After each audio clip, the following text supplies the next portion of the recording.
آپ کو چاہیے کہ شریعت کے مطابق فیصلہ کریں، حدیث کے مطابق فیصلہ کریں. توہین کسی کی بھی ہو اجازت نہیں دی جا سکتی، نہ صحابہ کرام رضوان اللہ علیہم کی، نہ اہل البیت علیہم السلام کی، نہ ایک عام انسان کی توہین کرنا. یہ حرام ہے، حرام ہے، حرام ہے. بالکل اضافہ ہوگا اور لوگ قانون کو اپنے ہاتھ میں لیں گے، ماورائے عدالت قتل ہوگا. الزام لگا دیا جائے گا جناب اس شیعہ ذاکر نے توہین کی ہے. سب سے زیادہ اس کا حصہ شیعہ لوگ بنیں گے کہ یہ خود ایک دوسرے کی نظر میں گستاخ ہے. جماعت اسلامی رد مودودیت کی کتابیں دیوبند نے لکھی ہوئی ہیں. سب سے بڑا گستاخ صحابہ مولانا مودودیت دیوبندیوں کے نزدیک. بسم اللہ والصلاة والسلام علی رسول اللہ وآلہ ومن والاه. السلام علیکم ورحمۃ اللہ وبرکاتہ. امید کرتا ہوں آپ لوگ خیریت سے ہوں گے. اللہ عز و جل آپ سب کو اپنے حفظ و امان میں رکھے. کچھ عرصے قبل پاکستان کی قومی اسمبلی سے توہین صحابہ و اہل البیت و امہات المومنین کے نام سے ایک بل منظور کیا گیا تھا. اب 6 ماہ بعد اسے سینٹ سے منظور کر لیا گیا ہے.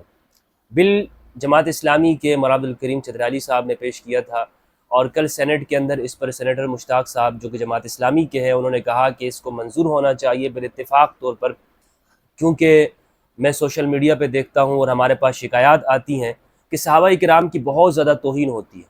اور اس پر سینیٹر مولانا عبدالغفور حیدری صاحب نے اپنے گفتگو کے اندر اصحابی کالنجوم فبأیہم اقتدیتم اہتدیتم کی حدیث پڑھ کر اپنی گفتگو میں کہا کہ صحابہ کرام سے ہمیں دین پہنچا ہے وغیرہ وغیرہ، لہٰذا یہ بل منظور ہونا چاہیے. اس بل کے حوالے سے میری رائے کیا ہے، میں پہلے بھی اس پر اپنی رائے دے چکا ہوں. جنہوں نے مٹھائیاں بانٹنی ہیں مٹھائیاں بانٹیں، خوشیاں منانی ہیں خوشیاں منائیں، لیکن قوم کو سچی بات بتانی چاہیے. یہ ہر عالم کی، ہر ریسرچر کی ذمہ داری. میں کئی مرتبہ کہہ چکا ہوں کہ آپ عوام الناس سے سچ نہ چھپائیں، جھوٹ نہ بولیں، اور جو کتابوں کے اندر لکھا ہے اسے بیان کریں. اگر اس کا نام آپ توہین کہتے ہیں، تنقید کا نام آپ توہین قرار دیتے ہیں، تو پھر سب سے پہلے تو کتابوں کو آپ آگ لگا دیں. ان ساری اہل سنت والجماعت کی کتابوں کو آپ آگ لگا دیں کہ جن سے بیان کیا جاتا ہے اور جنہیں آپ توہین کہتے ہیں. یہ الاستیعاب فی معرفت الاصحاب ابن عبد البر الاندلسی کی ہے. اس میں جو کچھ لکھا ہوا ہے، اور میں آپ کو اگر پڑھ کے سناؤں جن کو یہ توہین کہتے ہیں تو آپ کہیں گے سب سے پہلے تو ابن عبد البر الاندلسی کو قبر سے نکالیں اور ان کو سزا دیں. اور پھر خلافت و ملوکیت، میں سینیٹر مشتاق صاحب سے کہنا چاہتا ہوں، خلافت و ملوکیت جو مولانا مودودی رحمہ اللہ نے لکھی ہے ان کے بارے میں آپ کا کیا کہنا ہے؟ کیا ان کو بھی قبر سے نکال کر تازیانے اور کوڑے لگائے جائیں گے، یا ان کی بھی اولاد کو اس جرم کے اندر سزا دی جائے گی؟ اور میں تو سینیٹر مشتاق صاحب آپ کے لیے پتہ نہیں آپ نے کس طرح سے یہ کہا کہ جناب صحابہ کرام کی توہین ہو رہی ہے. جو لوگ توہین کرتے ہیں اس حوالے سے گفتگو کروں گا انشاءاللہ، لیکن یہ بھی تو بتانا چاہیے نا کہ توہین کسے کہتے ہیں. مولانا مودودی رحمہ اللہ کی روح تڑپ رہی ہوگی کہ سینیٹر مشتاق صاحب نے کیا کر دیا ہمارے ساتھ. اور مولانا عبدالغفور حیدری صاحب نے جو وہاں پر لوگوں کے سامنے جو حدیث پڑھی، اس سینٹ میں بیٹھے ہوئے حضرات سے، معزز ممبران سے بھی میں کہنا چاہوں گا میرے بھائیوں کہ آپ کو تو پتہ نہیں اس حدیث کا کیا مطلب ہے. اصحابی کالنجوم فبأیہم اقتدیتم اہتدیتم، یہ حدیث ضعیف ہے. البانی نے ضعیف کہا ہے، تمام محدثین نے ضعیف کہا ہے، ابن عبد البر اندلسی نے ضعیف کیا ہے، علماء دیوبند نے ضعیف کیا ہے، علماء سلفیہ نے، اہل حدیث علماء کہتے ہیں یہ حدیث ضعیف ہے. یہ حدیث ضعیف ہے. جب ضعیف ہے تو اسے آپ کے سامنے پڑھ کے کہا جاتا ہے جناب یہ بات ہے اور وغیرہ. اب رہ گئی بات توہین کی، جہاں تک توہین کی بات ہے میں آپ کو کہنا چاہتا ہوں کہ توہین کرنا، عام شخص کی توہین کرنا یہ حرام ہے. حدیث میں ہے سباب المسلم فسق وقتالہ کفر، مسلمان کو گالی دینا فسق ہے اور قتال کرنا اس سے کفر ہے. تو ایک عام شخص صحابہ کی بات، یعنی صحابی ہو یا عام شخص ہو، کوئی بھی کسی کو گالی دیتا ہے یہ فسق کا کام ہے. جب یہ بات معلوم ہے کہ فسق ہے، گناہ ہے، حرام ہے، تو پھر اس پر سزائیں کس طرح سے؟ یعنی ایک آدمی اگر دوسرے کو گالی دے دیتا ہے تو جس طرح یہ جرم ہے اسی طرح صحابہ کو گالی دینا بھی جرم ہے. تو جو سزا عام آدمی کو گالی دینے کی وہ آپ وہاں پہ بھی رکھیں. حدیث میں نبی صلی اللہ علیہ وآلہ وسلم نے کوئی سزا بیان نہیں کی. یاد رکھیے گا کہ نہ قرآن میں کوئی سزا بیان ہے صحابہ کو گالی دینے کا. اور میں یہ نہیں کہنا چاہتا ہوں کہ جناب آپ گالی دیں، لیکن آپ شریعت کے مطابق فیصلہ کر رہے ہیں نا. آپ کو چاہیے کہ شریعت کے مطابق فیصلہ کریں، حدیث کے مطابق فیصلہ کریں. توہین کسی کی بھی ہو اجازت نہیں دی جا سکتی، نہ صحابہ کرام رضوان اللہ علیہم کی، نہ اہل البیت علیہم السلام کی، نہ ایک عام انسان کی توہین کرنا. یہ حرام ہے، حرام ہے، حرام ہے. یہ واضح لفظوں میں سن لیجئے. اور جبکہ علماء شیعہ بھی اس پہ فتویٰ دے چکے ہیں صحابہ کرام کی توہین کرنا حرام ہے، امہات المومنین کی توہین کرنا حرام ہے. لیکن اب سوال یہ پیدا ہوتا ہے کہ اس پر سزا مقرر کرنا، اس کا اختیار کس کو ہے؟ اور کیا سزاؤں سے کمی آ جائے گی؟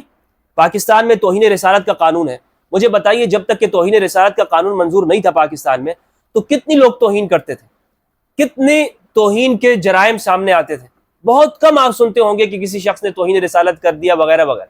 لیکن جب سے یہ توہین رسالت کا قانون منظور ہوا، یہاں پر لوگوں نے اپنے گورنر کو مار دیا، ڈیوٹی کرنے والا آدمی کہ جو گارڈ ہے اس نے اٹھ کر اپنے جس کی نوکری کر رہا تھا اسی کو مار دیا. تو یہ تو آپ دیکھ لیں کہ یہاں توہین رسالت کا قانون منظور ہوا، اس کے بعد کیا جرائم میں کمی آئی ہے؟ کسی پر بھی الزام لگا دیا جاتا ہے اور اس کو جیل میں ڈال دیا جاتا ہے. یہاں پر مائنورٹی کے کتنے کیسز آئے ہیں، کرسچنز کو زمین کا تنازع ہوتا ہے اور اس بیچارے کو اندر کر دیتے ہیں کیونکہ معلوم ہوتا ہے کہ یہ کرسچن ہے یا ہندو ہے، اندر کر دیا جاتا ہے. کتنی جگہوں کے اوپر قبضہ کیا گیا، کس وجہ سے؟ کہ جناب اس کا گلا دبوچ لے کہ دوسرا بندہ بات ہی نہیں کر سکتا. سیالکوٹ کے اندر کیا ہوا فیکٹری مینیجر کے ساتھ؟ وہ سری لنکن شہری تھا، اسے مار دیا توہین رسالت کے جرم کے اندر. یا تو چھوٹی چھوٹی باتوں کے اوپر لوگ مار دیتے ہیں جناب. تو توہین رسالت کا قانون پہلے سے موجود ہے، اس پر کتنا عمل ہو رہا ہے، اس کی وجہ سے جرائم میں کتنی کمی آئی اور کتنا اضافہ ہوا. اور پھر اب آپ نے جو یہ توہین صحابہ اور اہل البیت کے نام سے جو بل منظور کیا ہے، میرے بھائی یہ بتائیں کہ میں پوچھنا چاہتا ہوں آپ سے، کیا اس سے سزاؤں میں کمی آئے گی یا اضافہ ہوگا؟ اس سے جرائم میں کمی آئے گی یا جرائم میں اضافہ ہوگا؟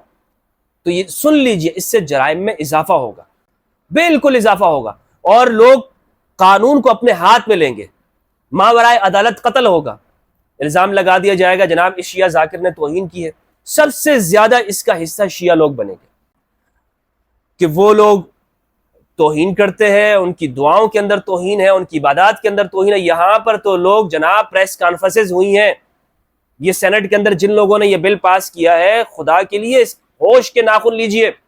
یہاں پر صرف اس طرح کے مطالبے موجود ہیں کہ شیعہ کی اذان توہین ہے، علی ولی اللہ کہنا توہین ہے، اس پر مقدمے ہو رہے ہیں، یہ بھی بلاسفیمی ہے. اور پھر اتنے فتاوے موجود ہیں، اگر میں نے آپ کے سامنے پیش کیے، 100 سے زیادہ فتوے میں نے خود جمع کیے ہیں کہ جس میں لکھا ہے شیعہ مرتد ہے، زندیق ہے، فاسق ہے اور ان کو سزا دینا ضروری ہے. تو دیجئے پھر سارے لوگوں کو آپ سزائیں. تو سب سے پہلے اس قانون کے اوپر جو اعتراض ہے، ایک تو اس کا استعمال غلط ہوگا، دوسرا توہین کی تعریف واضح کیجیے. اگر آپ یہ کہتے ہیں کہ گالی دینا توہین ہے تو بالکل ہم آپ کے ساتھ ہیں، ہر مسلمان ہر انسان آپ کے ساتھ ہوگا. اگر مراد الغفور حیدری صاحب کوئی آپ کو بھی گالی دیتا ہے، آپ کے والدین کو بھی گالی دیتا ہے، بالکل توہین ہے. مجھے گالی دیتا ہے یہ بالکل توہین ہے، صحابہ کو گالی دیتا ہے یہ بھی توہین ہے. لیکن تنقید کرنا، اور تنقید بھی کتابوں کے ذریعے، اور تنقید سے مراد یہ نہیں ہے کہ آپ یہ کہتے ہیں جناب یہ اس طرح ہے وغیرہ وغیرہ. تنقید سے مراد یہ ہے کہ آپ یہ بیان کرتے حقائق، سچائی کو بیان کرتے ہیں کہ جناب ہماری اہل سنت والجماعت کی کتابوں میں کیا لکھا، ہمارے اکابرین نے کیا لکھا ہوا، اس کو بیان کرنا. اگر اسے بھی آپ توہین کہتے ہیں تو پھر یہ تو کسی طرح بھی نہیں چلے گا. تو پھر تو آپ کو سب سے پہلے بخاری کے اوپر توہین رسالت کا مقدمہ کرنا چاہیے اور بخاری کو بنیاد بنا کر بخاری کو پابندی لگانی چاہیے، کیونکہ بخاری کے اندر یہ روایت موجود ہے کہ نبی صلی اللہ علیہ وآلہ وسلم سے معاذ اللہ ان کا سطر کھل گیا تھا. وہ الفاظ میں بیان نہیں کر سکتا جو بخاری کے اپنے الفاظ ہیں کہ آپ اس طرح گر پڑے، آپ کی آنکھیں پتھرا گئیں اور آپ کا جسم علیاذ باللہ آپ کا جسم وہ کھل گیا تھا. ٹھیک ہے، اس کا ترجمہ دیکھ لیں کہ ترجمہ کیا لکھا ہوا. تو سب سے پہلے تو آپ کو ان کتابوں پہ پابندی لگانی ہوگی. اگر آپ کہتے ہیں کہ ان کا بیان کرنا غلط ہے تو توہین کی تعریف کی جائے، اس کے بعد پھر آپ کہیں کہ جناب یہ چیز توہین میں آتی ہے یا نہیں آتی ہے، ورنہ اس کا استعمال بہت غلط ہوگا، سب اس کے رگڑے میں آئیں گے. پہلے عمران خان صاحب کے اوپر ایک حملہ ہوا، کس وجہ سے؟ کہ جناب بندہ کہتا ہے کہ ان کے جلسے کے اندر اذان کے وقت میں گانے چل رہے تھے، لہٰذا یہ گستاخ رسول ہے. اس طرح کے گستاخ رسول الزامات لگتے ہیں. تو صحابہ کے نام یہاں پر تو کتنے عاشقان موجود ہیں، کس کو نہیں مارا جائے گا، کس کی جان یہاں پر محفوظ ہوگی. اس کا استعمال درست کیا جائے. میں یہ نہیں کہتا ہوں کہ سزاؤں کا نفاذ نہیں ہونا چاہیے، بالکل آپ سزائیں لاگو کریں، قوانین بنائیں. لیکن سینیٹر مشتاق صاحب، جماعت اسلامی والوں سے میں پوچھنا چاہتا ہوں، دیگر علماء سے، کہ یہ خود ایک دوسرے کی نظر میں گستاخ ہے. جماعت اسلامی رد مودودیت کی کتابیں دیوبند نے لکھی ہوئی ہیں. سب سے بڑا گستاخ صحابہ مولانا مودودی دیوبندیوں کے نزدیک. آپ کو یقین نہیں ہے تو کتابیں جا کے چیک کر لیجئے، پوچھئے کسی دیوبندی سے اور بریلوی سے، آپ پوچھئے کہ مولانا مودودی کے بارے میں فتویٰ دیں کہ یہ عاشق صحابہ تھا، دے دیا انہوں نے تو پھر مجھے کہیے گا۔ یہ جو سینٹ میں ایک ساتھ بیٹھے ہوئے نا سیاسی مصلحت کے طور پر، انہی علماء سے پوچھ لیجئے، لکھ لیجئے، ان کے دارالفتاح جائیے اور پوچھئے کہ جناب مولانا مودودی کا صحابہ کے بارے میں کیا خیال تھا، سب نے کہا ہے کہ گستاخ صحابہ تھا، اور آپ کہہ رہے ہیں کہ جناب یہ وغیرہ اور اس طرح کی باتیں، سیاسی مفادات کی وجہ سے آپ پوری قوم کے حفاظت کو داؤ کے اوپر لگاتے ہیں۔ مولانا مودودی کے حوالے سے کوئی آپ کو لکھ کے نہیں دے گا کہ یہ عاشق صحابہ تھا، سب نے کہا ہوا ہے کہ گستاخ صحابہ۔ پھر یہ دیوبندیوں کے اوپر تو توہین رسالت ہے جناب۔ احمد رضا خان اعلی حضرت فاضل بریلی رحمہ اللہ، ان کے فتاوے موجود ہیں کہ ان کے اکابرین گستاخان رسول ہیں، سب کے بارے میں، مولانا قاسم ننوتی، رشید احمد گنگوئی، خلیل احمد سہارنپوری، محمود الحسن دیوبندی، خلیل احمد، ان سب کے حوالے سے موجود ہے کہ یہ گستاخان صحابہ، اور جنہوں نے ان کے بارے میں شک کیا وہ بھی کافر ہیں۔ تو سب سے پہلے تو مولانا عبدالغفور حیدری صاحب، ان کی جماعت کے اوپر توہین رسالت کا ہونا چاہیے۔ تو یہ فرقوں کے سمجھ بوجھ کے مطابق اگر آپ قوانین بنائیں گے، وضع کریں گے، تو قوم تو پھر کہاں جائے گی؟ قوم کو آپ ڈیوائیڈ کر رہے ہیں، تقسیم کر رہے ہیں۔ اگر یہ بات ہے تو اس کے اندر پاکستان میں کوئی زندہ نہیں بچے گا۔ اس طرح جو سب کے اوپر الزامات لگیں گے، اس نے توہین صحابہ کی ہے اور اس کے اوپر پرچہ کاٹو، اسے جیل میں ڈالو، اس نے توہین اہل البیت کی ہے۔ میں دونوں باتوں کے خلاف ہوں کہ پرچے نہیں ہونے چاہیے، توہین نہیں ہونی چاہیے کسی بھی شخص کی، نہ صحابہ کی نہ اہل البیت کی، لیکن اس پر جو سزاؤں کا نفاذ آپ بزور کر رہے ہیں، اس کے زمرے میں سب آئیں گے، رگڑے کے اندر سب آئیں گے۔ لہٰذا ملک پاکستان کے اندر اس وقت میں ہمیں دیگر چیلنجز ہیں، مہنگائی ہے، غربت ہے، اس وقت پاکستان کے دیگر چیلنجز کا سامنا ہے، اس پر توجہ دیجیے۔ آپ کو سینٹ کے اندر اس لیے بٹھایا گیا ہے کہ آپ یہاں پر عوام الناس کے بھلائی کے قوانین پاس کریں کہ جناب ہم سڑکوں کی حالتیں بری ہیں، پانی پینے کا صاف پانی لوگوں کو نہیں مل رہا، اور آپ جناب اس پر گفتگو کر رہے ہیں کہ ہمیں یہ شکایتیں ملتی ہیں۔ آپ کو یہ شکایت نہیں ملتی کہ لوگ غربت سے مر رہے ہیں سینیٹر مشتاق صاحب؟ آپ کو یہ شکایت نہیں ملتی ہے کہ یہاں پر پینے کا صاف پانی میسر نہیں ہے، اور کتنے بچے جو ہے وہ اسکول نہیں جاتے ہیں، تعلیم کے لیے نہیں جاتے؟ انسانی حقوق کے اوپر کوئی نہیں بولتا ہے۔ جس کے لیے یہ ووٹ لے کے جاتے ہیں وہاں پر اس پہ کوئی بات نہیں کرتے۔ تو یہ جو توہین رسالت کے حوالے سے اس میں بڑی خامیاں موجود ہیں۔ اس میں سب سے بڑی بات یہ ہے کہ یہ جتنے بھی فرقے ہیں یہ سب ایک دوسرے کے لیے گستاخ ہیں، ایک دوسرے کے نزدیک میں توہین رسالت ان کے پرچے اس پر ہونا چاہیے، توہین صحابہ کے پرچے ان پر ہونے چاہیے، بعد میں یہ بات کریں اور قانون بنائیں۔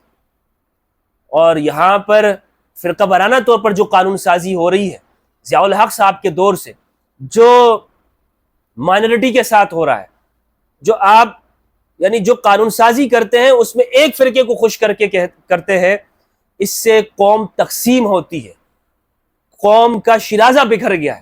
ضرورت اس امر کی ہے کہ ہم قوم کو متحد کریں، اور میں سمجھتا ہوں کہ متحد تب ہوگی کہ جب مذہب کی بنیاد کے اوپر ہمارے یہاں قانون سازی کا خاتمہ ہوگا۔ مذہب ہر شخص کا نجی معاملہ ہے، فرد کا معاملہ ہے، اور اس میں اس فرد کو آزادی ملنی چاہیے یہاں پر پاکستان کے اندر، باقی توہین کسی کی نہیں ہونی چاہیے۔ کچھ لوگ کہتے ہیں نا کہ میں جب اہل بیت کی توہین ہوتی ہے اس پہ بات کرتا ہوں، صحابہ کی توہین ہوتی ہے تو بات نہیں کرتا ہوں۔ دونوں کے حوالے سے میں کہہ رہا ہوں، عام انسان کی بھی توہین نہیں ہونی چاہیے، میری بھی عزت کا خیال رکھنا چاہیے، عمران خان کی عزت کا بھی، نواز شریف کی عزت کا بھی، سینیٹر مشتاق کی عزت کا بھی، عبدالغفور حیدری صاحب کے بھی، لیکن جناب عالی سزاؤں کی نفاذ کا قرآن میں کسی جگہ پر نہیں ہے کہ آپ اس چیز کی سزا دیں۔ ہاں، گالی آپ کہتے ہیں، گالی نہیں ہونی چاہیے، اس پہ پابندی لگائیں۔ ایک بندہ سوشل میڈیا پر اگر صحابہ کرام کو گالیاں دے رہا اس کی چترول کریں، اور ایک بندہ اگر مجھے یا آپ کو گالیاں دے رہا اس کی بھی چترول کریں، لیکن اس بنیاد کے اوپر کہ پہلے آپ توہین کی جو تعریف ہے اس کو واضح کریں۔ بہت بہت شکریہ، امید کرتا ہوں کہ میرا پیغام بہت واضح کلیئر آپ لوگوں تک پہنچ چکا ہوگا۔ اس میں شیعہ سنی کی بات نہیں ہے، یہ صرف پاکستانیت کی بات ہے، انصاف کی بات ہے، انسانی حقوق کی بات ہے۔ السلام علیکم ورحمۃ اللہ وبرکاتہ۔